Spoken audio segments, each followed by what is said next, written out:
Hi guys, and welcome back to a new video. In today's video, I will go through what are, in my opinion, the best ways to make some gold in patch 10.0.7. So based on all these different activities, you should normally be able to make quite a lot of gold. And again, keep in mind, this is my personal top. So maybe I will forget some very interesting activities. And maybe also there will have things in this list that you might not agree with. But again, I think this is going to be very useful if you want to know how to make some gold efficiently in patch 10.0.7. And also, I'm sure you can hear I'm a little bit sick at the moment, so I hope you will still be able to enjoy the video and to understand everything I will say. So let's start with our number one. And at number one, we're gonna have the flip of all the different recipes, plans, patterns, and techniques from Dragonflight. So this is something I talked about recently in a video. And basically, I explained that you could very easily flip a lot of these different BOE plans and recipes from Dragonflight and then sell them back on the auction house for a huge profit. So I will add the link to this video in the description so you can really see what are all the different categories of items you can invest in and what are the main recommendations in terms of flipping these different type of items.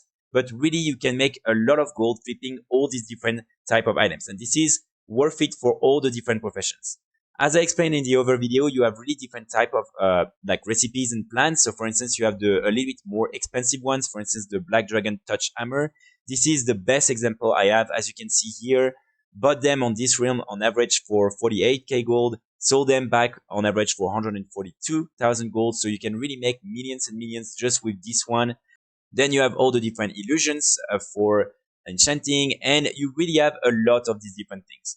Some that are really interesting as well are actually all the different cooking and inscription recipes that sometimes cost absolutely nothing on the auction house. And as you can see, sometimes you will only have one or two. So what you can do is simply buy them and then repost them for a big profit. And in many cases, you will be able to sell them pretty fast for a big profit. Same with inscription. Here, as you can see, again, you have a lot of choices, and on many realms, you will be able to just change the value and reset the market very easily. And keep in mind, most of these plans and recipes are worth 50 gold at the vendor. So for instance, if you decide to buy a bunch of these and you don't manage to sell them for a big profit, you can still then vendor them. And like that, you won't really lose a lot of gold. Then at number two, we are going to have flipping. So flipping right now is really good and you can do it with so many different type of items. So for instance, a really good example that I used in some of my previous videos are all the different white and gray quality items, especially the ones that are now unobtainable.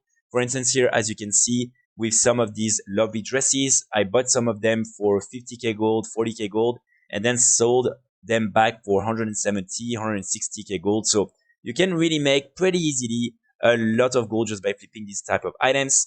Then of course you have all the different BOEs from the Vault of the Incarnate Raid. Here again, you can sometimes really make some quick gold very easily, as you can see here, for instance, but one of these for 50k gold, sold it just one day later for 103,000 gold. So these are really good as well. You also have all the different Darkmoon trinkets on some realms. These are still really good and you can really make a lot of gold by simply buying all the different items from the trade goods here, inscription, and then by transforming them into some of these Darkmoon decks. So this is a good way also to flip some of these items. Then you have like all the different materials. I made a couple of videos on these different flips. These are a little bit more risky, but sometimes again, you can really make a lot of gold. I made, for instance, like more than like probably 2 gold caps just by flipping all these different awakened materials. But again, it's just a little bit more risky. And right now, one really interesting category are all the different recipes and plans from also, no. As I always explain, also, if you want to basically find some good deals and everything, there is this website right here, the Undermine Journal. You can go on your realm for each region, and then you can click on the main page. Here, you can click on deals. And like that, you will be able to see every hour what are the new deals on your realm. And this is something that will help you identify some potential items that you can then buy and resell.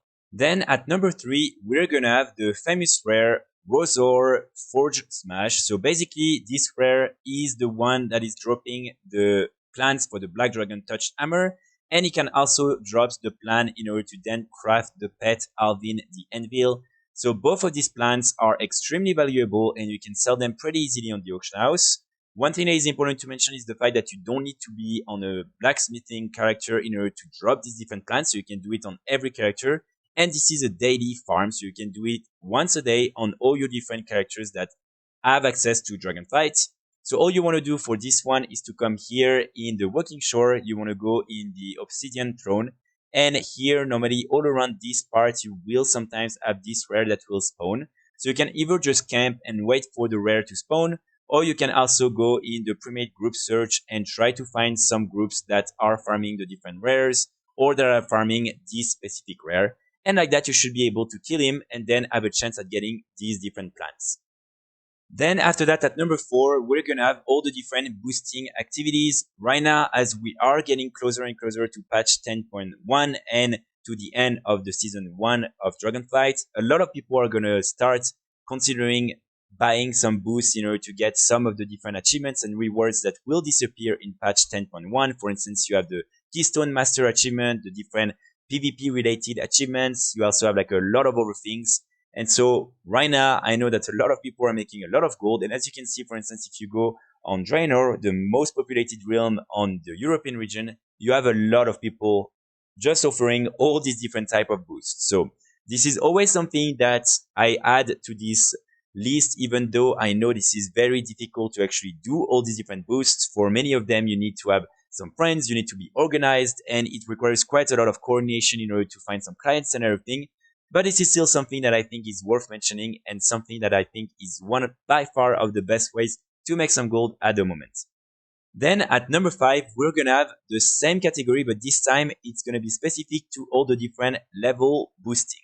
So level boosting might not be as profitable as some of these other categories, but this is by far the most accessible and also the one that I think most of you will be able to actually do. All you want to do in order to boost people in Dragonflight is to invite people at level 60. You want to go in the Azure span, and here in this area where you have a lot of different elites, all you want to do is have the person wait, and then with one person, maybe one friend of yours, you can then kill all the different mobs that are around, all the different elite mobs, and like that in normally 1 hour, people will be able to go from level 60 to level 70. Of course, you need to be in war mode on because you will get an extra XP. So this is something that is honestly extremely easy. Again, all you want to do is to have at least one friend and to have like a good equipment, play also a tank, and like that you will be able to kill all these mobs pretty easily.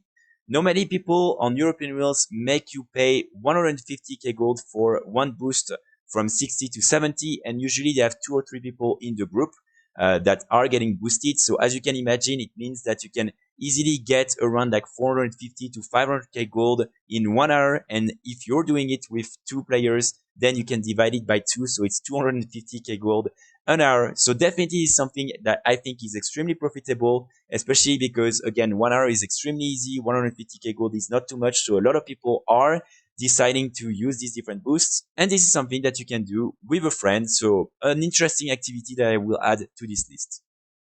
Then after that, at number 6, we're gonna have all the new zul'gurub recipes, plants, and transmog items that have been added into the game in patch 10.0.7. So I made a video yesterday about this topic and how you can farm all these different items. So I would highly encourage you to watch this video if you are interested in doing this farm. But basically, all you need is to first get this achievement in order to then unlock ancient secrets within zul'gurub. And after that, on all your different characters that can access zul'gurub, you will be able to kill all the different bosses and have a chance at getting some of these ancient plants and recipes. So all these different ancient plants and recipes are BOE items, so you can sell them on the auction house, and you can also buy them from the auction house, and then you can decide to use them in order to craft all these new or old transmog items. Not all of them are really interesting, but some of them are extremely good, and they will remain relevant even after the end of the patch. So the best item that you can get is the Venom River plants. So this one is extremely good, and the item that you can craft with this plant is extremely interesting. For instance, as you can see on my realm right here, I sold already a couple of them for 150k gold each, when normally it costs maybe around like 5k gold to craft one of these. So definitely a good way to make some gold right now. Keep in mind, the more you wait, the more the value on both the plants, the recipes, and the crafted items is going to drop on many realms. So you want to do that as soon as possible.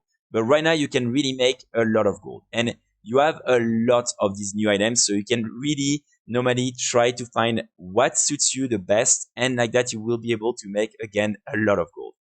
Then at number 7, we're going to have another recipe or design that has been added into the game in patch 10.0.7. And this time, instead of being from zul'gurub, it is from zul'farrak.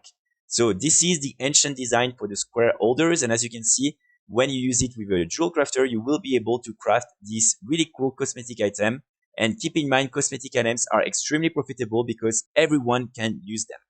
So as you can see, you can either sell the ancient design on the auction house or decide to learn it and then to craft all these different cosmetic items. And again, the more you wait, the less valuable these different items are going to be. So this is definitely something you want to try and do right now. In order to get this ancient design, all you need to do is to have a character with jewel crafting with classic WoW that has reached 300, and then you want to go in zul'farrak, and you will only have to kill one boss. This boss is Gazrilla. So what you can do is, as soon as you enter the dungeon, you want to create one of these groups, and then you want to leave the group. Then you want to go directly where Gazrilla is, and normally like that you will have time to kill Gazrilla, and you will be teleported back at the cemetery just next to the entrance of the dungeon, and then you can reset and do it again and again.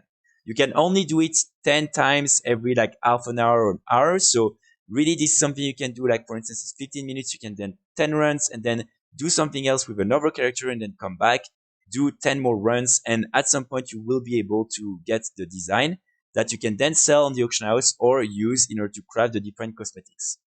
One thing that is important to mention is the fact that inside the instance, both the Crocodilisk and the Shadow Caster can actually daze you. So what I would recommend you to do is to always avoid aggroing these different mobs, or also you can just get one of these comfortable riders barding and then use your mount, and normally like that you won't be dazed. Then at number 8, we're gonna have the Trial of the Elements. So this is a weekly farm that you can do with any of your characters that have access to Dragonflight, and I believe you will need to be level 70. And basically all you want to do is come here in the Primalis Future that you can access when you go here in Teldrassus. And every like 2 or 3 hours you will have this chest that will appear right here in the map. And this is like a mini event that basically will require you to kill like a few waves of mobs and a mini boss. And at the end, you will be able to loot the chest. And inside the chest, you will have a chance at getting a really, really good design. This design is the one that will allow you to then craft the ring-bound hourglass. And as you can see on most realms, you will be able to sell it for more than 500k gold. So this is really something you can do once per week with each of your characters. And even though the drop rate is very low, it's still something you can do. You will also get some good armor pieces and other type of items. So definitely this is not the only thing you will get, but this is the main thing you will be able to make some gold with. When it comes to the event, sometimes it's a little bit tricky to find it because again, it's only every 3 hours. So sometimes you will have to camp a little bit right here, but you can also just go in custom search and just type the trial. And sometimes you will have some groups up for the trial of the elements. Then at number 9, we're gonna have all the different Darkmoon decks from Dragonflight. So these decks, as you can see on many realms, can still be sold for more than 40, 50k gold each, and they're extremely easy to craft. All you want to do is basically go on your auction house, just have a look at the value of each of these decks, and then when you see one that is really interesting, all you want to do is go in Trade Good in Inscription right here, and then for instance for the first one, you just want to type off Frost. And like that, you will be able to see how much it costs to craft this item. So here, as you can see on my realm, this Darkmoon deck sells for 65k gold. And all I need is to buy one of each of these items. So I will have to only spend 12,000 gold or even less than that in order to craft it. And then you just want to combine it and you will be able to then sell the deck on the auction house. So this is extremely easy. And on many realms, people are making millions just by doing that. And you can really normally find it for all the different items. So definitely I would recommend you to check on your realm if this is worth investing in it or not. Don't craft 10 at a time, just one of each or one of the different Darkmoon decks that are valuable, and wait for them to sell, and then you can craft another one. Then at number 10, we're gonna have all the different white and gray cosmetic items. So all these different items are pretty interesting. Not all of them will sell for a lot of gold, but some of them can really make you rich. So for instance, I made a video just like a few weeks ago where I was explaining all the different items I was crafting or farming or flipping in order to make a gold cap only with these white and gray cosmetic items. And trust me, you can really make a lot of gold with some of them. For instance, one of the best example is of course the High Society top hat that you can craft with tailoring from Cataclysm. And as you can see, I sold a lot of them for 2 million gold. And then you have a lot of these other items that you can really sell for a tons of gold. So while I understand that for some people, it might not be the best way to make some gold, it is still something that sometimes is worth investing in and definitely something that you can make some gold with, especially right now because it's still very new and still a lot of people are willing to spend a lot of gold on these different items. For instance, here as you can see the formal dengue, I sold 2 of them for 1 million gold each. So as you can see, you can really make a lot of gold with some of these items. Then at number 11, we're gonna have the design for the elemental Lariat. So I'm sure that by now all of you are aware of this design and how to get it, but basically you can get this design when participating into all the different elemental storms across the Dragon Isles. And on any of your characters, you don't need to have jewel crafting in order to get the drop. You will have a chance when killing the rares that are specific to the elemental storms, one of these designs. So then these designs are BOE, so you can sell them on the auction house and you can sell them for a lot of gold. So I'm only putting it at number 11 because while you will on most occasions sell it for at least 600 or 700,000 gold, it is very rare, and so farming it per se is very difficult because you can spend hours and hours without having anything and then someone can just come kill one random rare and get it. So it is all about RNG. But still, this is something you can do if, for instance, you want to level up some characters and gear up some alts. The different elemental storms are a good way to do it, and sometimes you will have an extra chance at getting this design. Then at number 12, we're gonna have the new design from patch 10.0.7, and this is the design for the unstable Elementium. So in order to get this one, it's pretty simple. All you want to do is in the Forbidden Reach, you want to find one of these crystal fork that you can get from any creatures. It's again only about RNG. And then inside the main camp at the market village, you will be able to buy the design in order to then craft the crystal tuning fork. You can also buy it from the auction house. And then you can use it in order to summon a rare called Amethyst. And this rare will drop at 100% guaranteed the design in order to then craft the unstable Elementium. So these will need to go through the crafting order system, but as you can see, you will really be able to find a lot of these different crafting orders. So I'm only putting it at number 12 because while you can definitely make some quick gold with these different items, as you can see here, for instance, in not just 2 minutes, I was able to make probably around 20 or 30k gold just by crafting some of these unstable Elementium in private orders. But next to that, it will require you to spam trade chats. There is a lot of competition. There are a lot of people crafting them for free. And also, there are a lot of people who won't really understand or who won't accept to place a good commission. And so this is just a lot of bargaining and a lot of struggle for what I consider a very low amount of profit in the end. So this is still something that you can make quite a lot of gold if you are playing on the Jewel Crafter, but just be aware that you will need to use the crafting order system, and this system is really bad.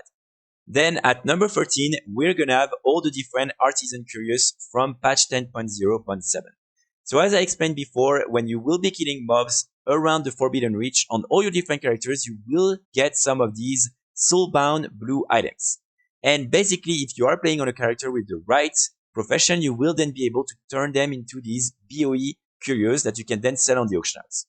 If you are not playing on a character that has the right profession, you can still use them in order to make some gold. So all you want to do is go and talk to the different crafting orders and emissaries, and you want to go in miscellaneous. And here, as you will see, you will be able to actually require people or just place some public or private orders in order to get some of these items crafted. So let's say, for instance, you have this one right here and you are not playing on the right profession. You can simply place the item, and like that, someone will craft it for you and you can then sell it on the auction house.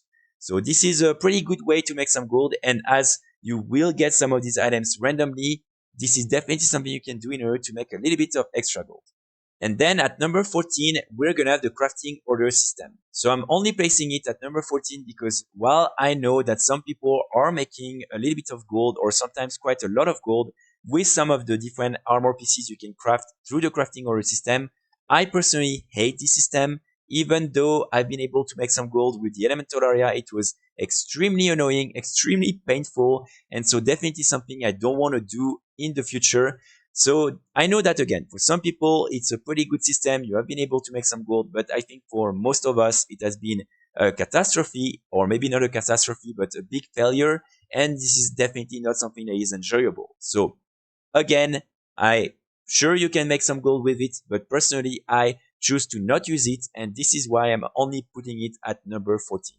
And then finally at number 15, I will add all the different farms from the previous expansions. So while it is always really interesting to do the latest content farms and everything, because you will most likely do a lot of gold like that, you can always go back and do some old content farms, because this is also something that will still be interesting. For instance, all the different mounts that you can either farm or craft are still things you will be able to sell for a lot of gold. You also have, of course, all the different transmog items that you can farm or craft from previous expansions, all the way over materials and everything. So keep in mind, you can still make a lot of gold even though you don't want to do different type of farms from Dragonflight. If you are interested in learning more about all these different farms, I'm publishing a lot of videos on this channel about all these different farms. So I invite you to go check, and hopefully you will find something that you will enjoy and that will reward you with some gold. So that's pretty much it for today's video. I really hope it will help you make some gold. Keep in mind, all these different activities always change. So right now, it's a really good moment to do all these different type of things, but maybe in patch 10.1, a lot of these won't be as relevant or interesting as right now. So of course, I will always update this type of lists and always try to share with you the latest content that is worth doing. I will be back very soon with more guides and more videos, and in the meantime, I wish you all a great start of the weekend. Bye!